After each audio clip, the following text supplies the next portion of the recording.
Just back to Hugo as well, because he goes into this game having scored 5 goals in his last 3 Premier League games as well. He's still only 23, and you spoke about him getting up to the physical levels that you want.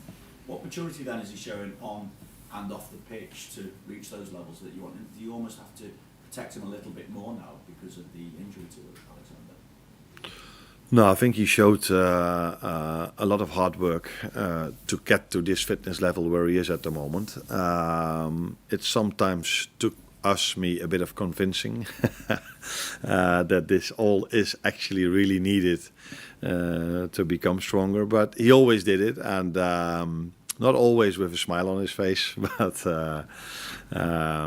but he's worked really hard to get fitter and fitter and fitter on and off the pitch. And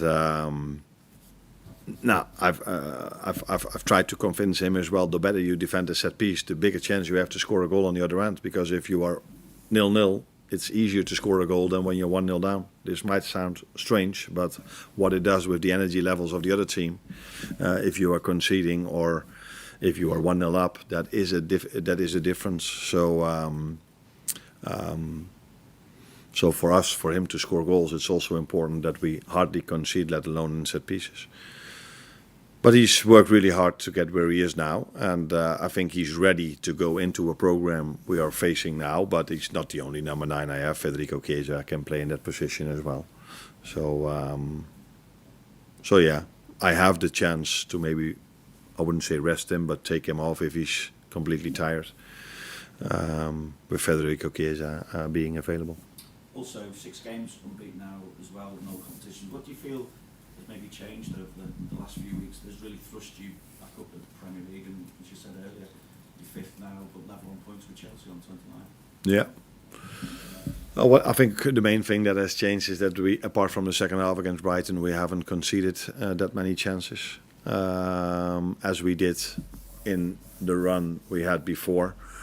I also think we've been a bit more lucky than we've been in the games before, because we've played games that we were so much better than the other team in terms of everything that comes to football. But maybe the main thing where people always look at is your chance creation towards what you've conceded.